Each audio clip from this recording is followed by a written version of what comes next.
Adrian, you? Adrian here at ODI. Just on data, because I might have a question later if the chair is particularly indulgent, but just on the data question, I wasn't sure whether Morton was just being satirical when he was talking about the Ghana and the Nigeria GDP changes, right? Because the way I understood it, this was a rebasing, not just a rebasing by year, it was a rebasing, you know, on all sorts of sectoral inputs and so on, yeah. And about the same time, the United Kingdom also rebased its GDP, and that had a terrible political consequence, or fallout, if you like, to the effect that poor George Osborne had to pay Brussels even more money because they realised the service sector was not only was, but had been bigger than they previously estimated, and it had failed to include august institutions like ODI, which is a charity and hadn't been counted towards that all the time. So, you know, there's often a political reason for not doing these things, and Morton was correct in hinting at that, and Nick Kraft even more so about political resistance to improving data and so on. But the consequences, my last point is that the consequences could be even more serious, because sitting in the front row up here until about 5 minutes ago was a lady who long ago estimated that China's GDP not only was falling but had already fallen well below, you know, the 10% to the 7% and down to the 4%, and the ODI website even went as far as to make a mistake in saying it was 2.5%, which ought to have hit the headlines. But the reason for that is the same too, because they have no way of estimating China's service sector. China and all, dare I say, post-communist economies tend to measure what is measurable. Economists tend to measure what is measurable, and therefore they get away with murder. And we're all economists, and our only failing is we're not Danish economists like Morton. So thank you. Okay, David. David Booth from ODI. I mean, I think this is a wonderful and very useful book. One of its themes, I think Morton says in the conclusion, is to encourage non-economists like me to be more prepared to question economists about their sort of glib conclusions about things. So since he is an economist, I'm going to take the opportunity just to have a small bash at him. One of your concluding sentences is we need to refocus economics as the study of economies, which is actually it's the title of a journal article by Dudley Sears published in the 1960s. So that idea has been around for a long time. That's great. The one or two places in the book where I sort of wrote rude remarks in the margin were where I think he was not completely consistent with that principle. Having lambasted the main econometrics literature for sort of taking growth averages as their starting point, he then looks at growth rates on average for Africa over several decades and makes the point that there are several decades in which growth was healthy. And then, as part of his sort of critique of the bad policies interpretation of African growth weakness, he says, actually, the growth continued during the period, or the growth was fastest while the bad policies were in place. And I mean, from what I know about the history of individual countries, that doesn't quite make sense. I mean, I think the story about the relationship between policy and the failure to sustain economic growth is actually not quite as simple as that implies. And just since we've got Blandina here, on sort of methods that work for drawing valid conclusions about these kinds of things, I do commend the project called Tracking Development that Blandina was involved in, which was doing paired comparisons of African and Southeast Asian countries, and does draw strong conclusions about the importance of policy in the downturn in African growth after the mid-70s.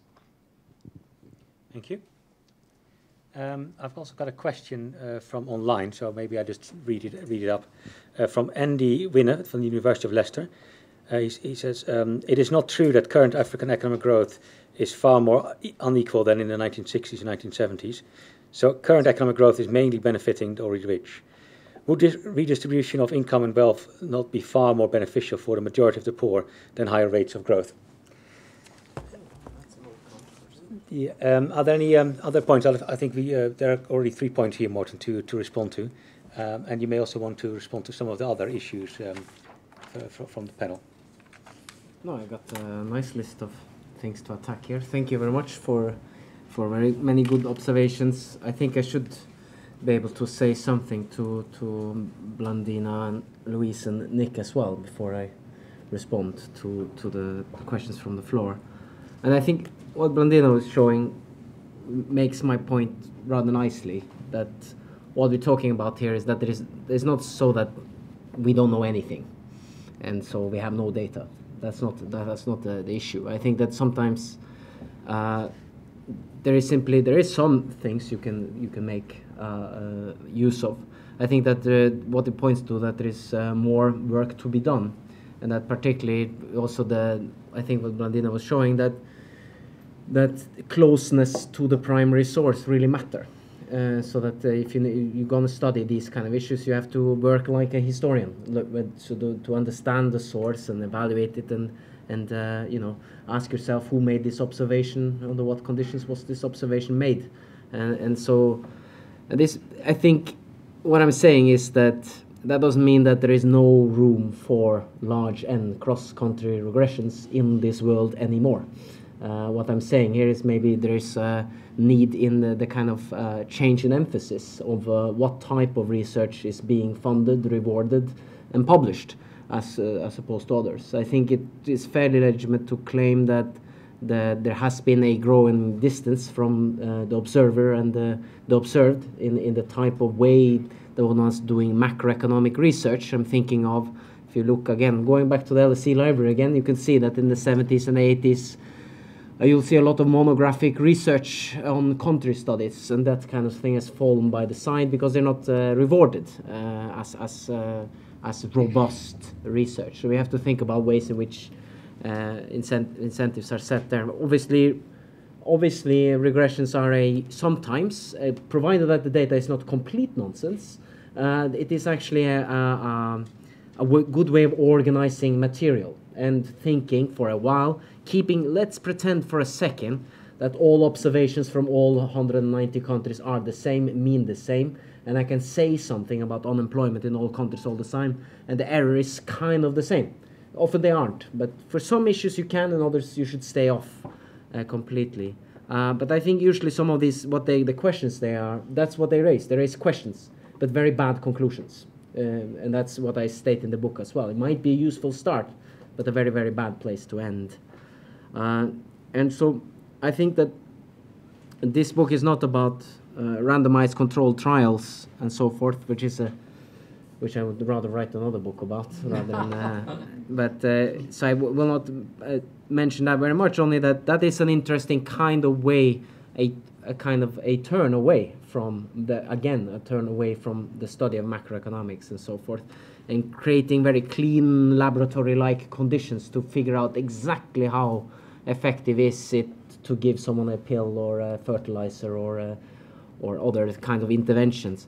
Which is again, I would wish that there was more economists doing the dirty job of political economists to figure out whether you can say something useful about labor in Malawi, and also at the same time knows how the central bank works, knows how the National Statistical Office and so forth.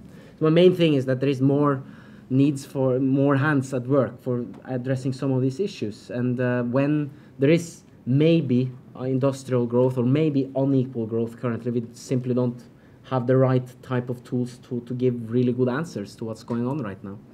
I think that's the...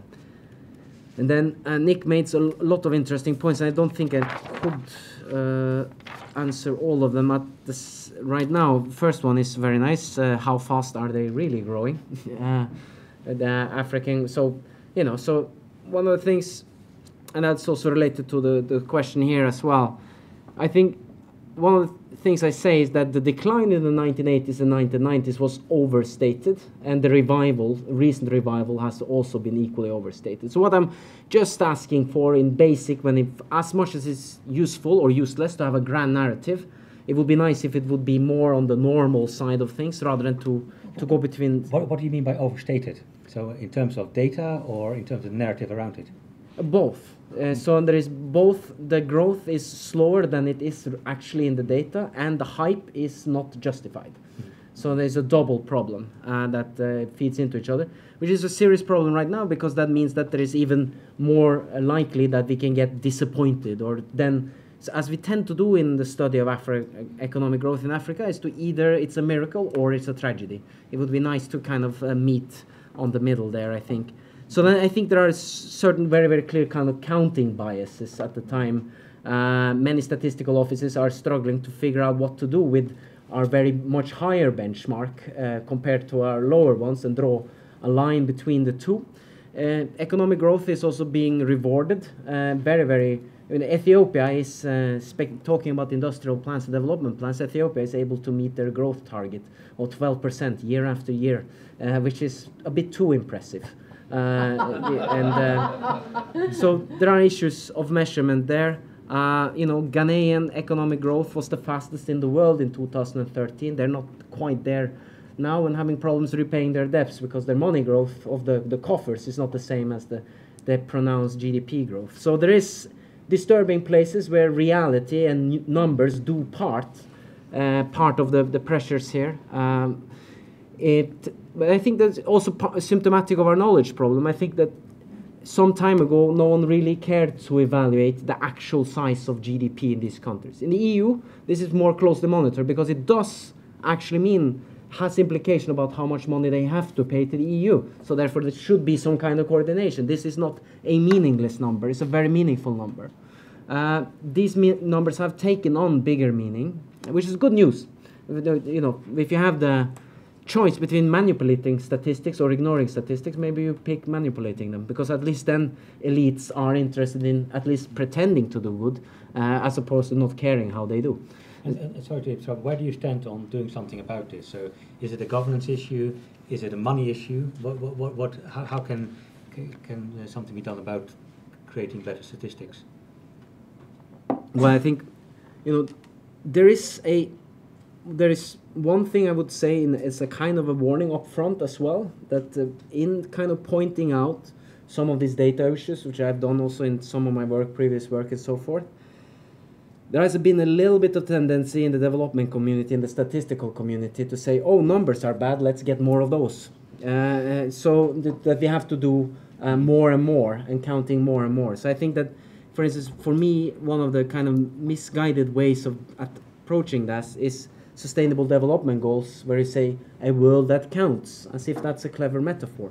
Rather, maybe what you need to pay attention to is the stuff that cannot be counted or cannot be compared, and think about the weaknesses in your data. So it's not only the only solution to bad data is not only to invest more in data, but maybe invest in different ways of interrogating data, and different ways of dealing with, thinking about if you actually going to study employment opportunities in Dar es Salaam, maybe aggregate statistics is not always the way to go.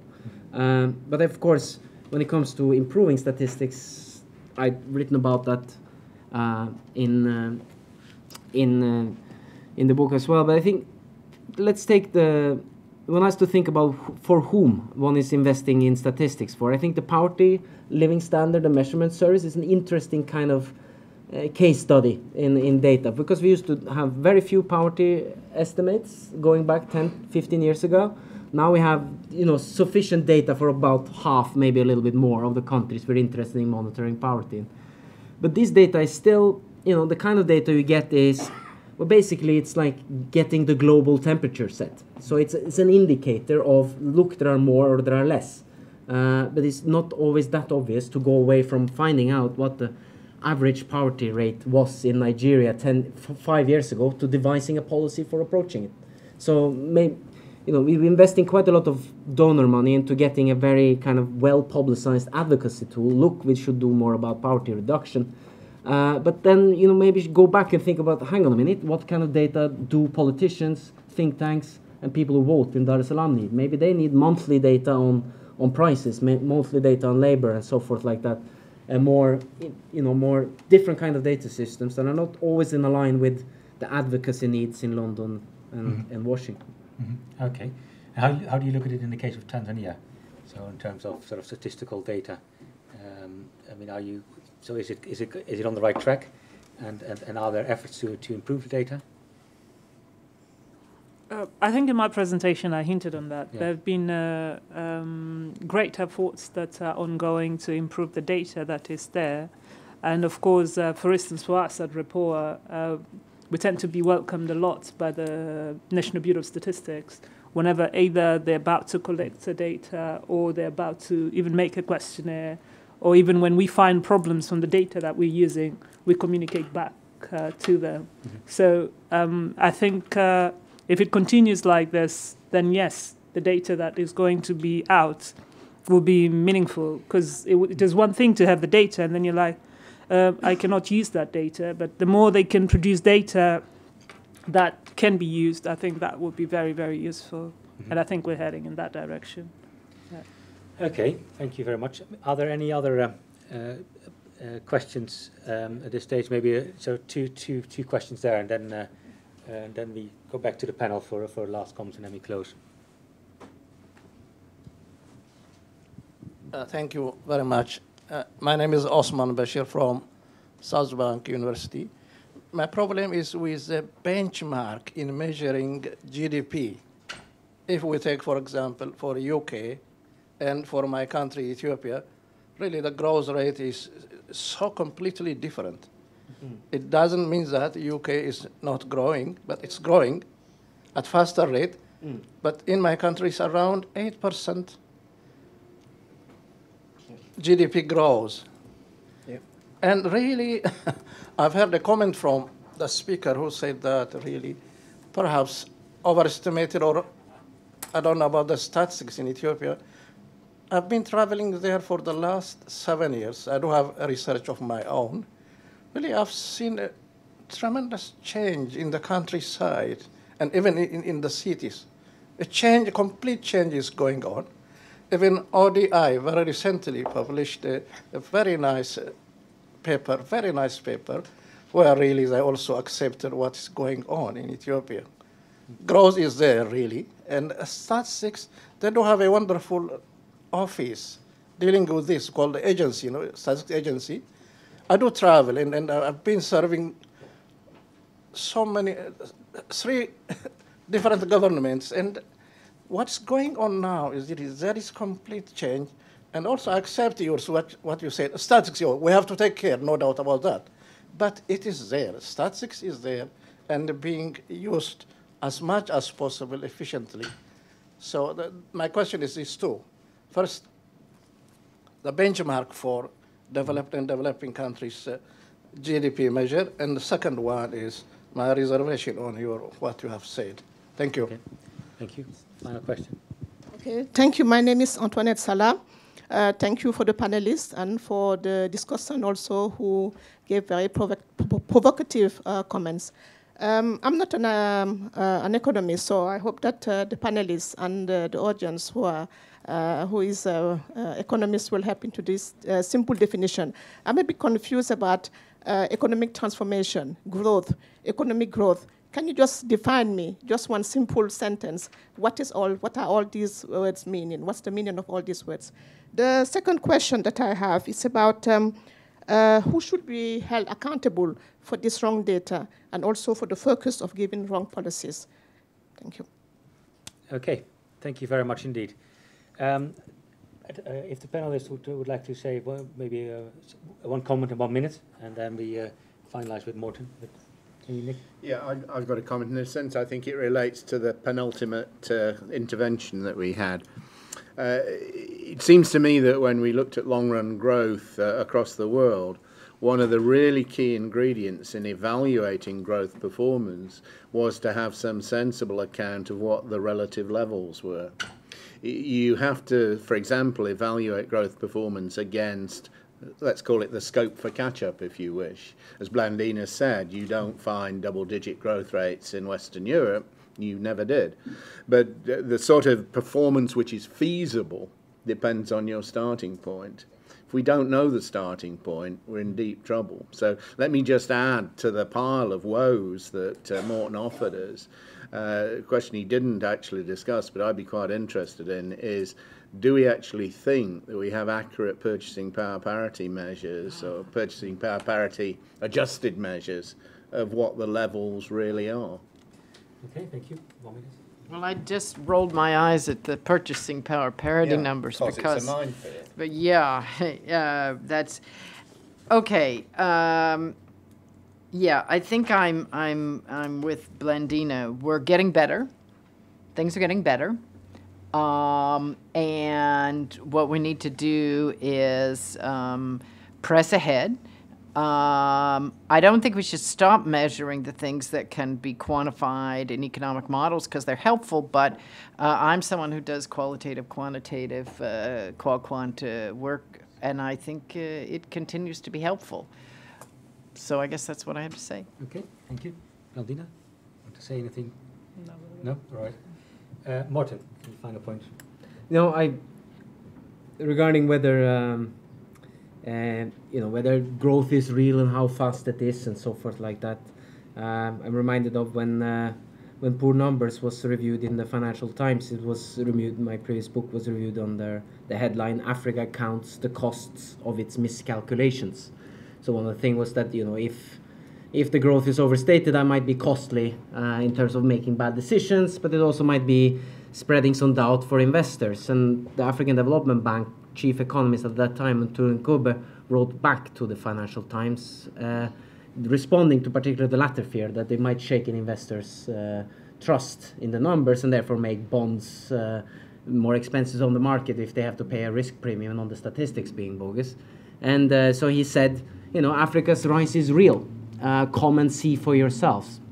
Which is an interesting way of putting it. It's like, look, we don't know, we don't have the numbers, so just come and have a look and take a trip between the airport and your hotel downtown, and you'll see the roads are newer, there is more stuff going on, and you'll have no idea that, just like Jeffrey Sachs realized last time he was here, there is growth.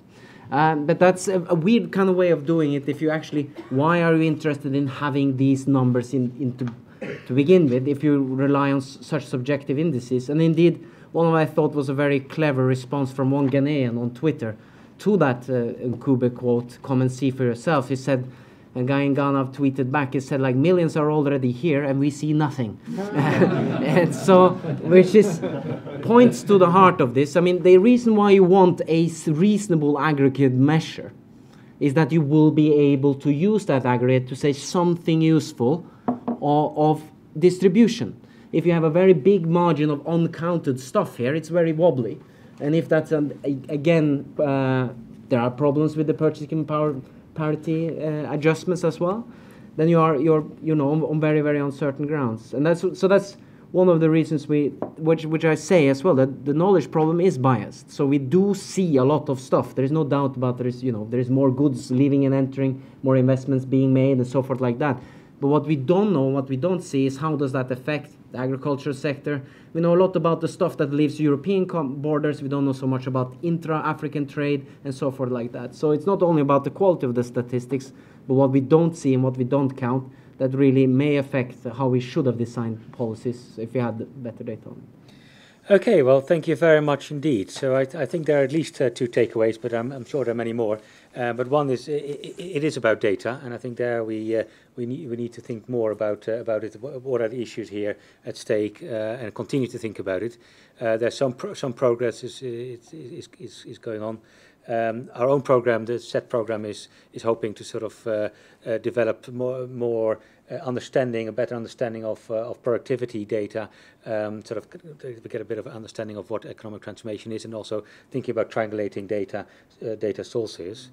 But I think the second issue, what we shouldn't forget about, is a way of understanding African growth, economic transformation, and that it is not just about regressions, but we also need to look at the deeper analysis underlying it. And maybe that's the discussion didn't focus on so much, but it is an important issue, I think. And maybe economists may have gotten something wrong, or some economists may have gotten something wrong. But I think we can all aim to be better at analysis, and I think that's something I'd like to take away. So thank you very much, Morten, but also thank you very much, Blandina, Louise, and Nick, for the excellent comments. Thank you very much for the audience for coming.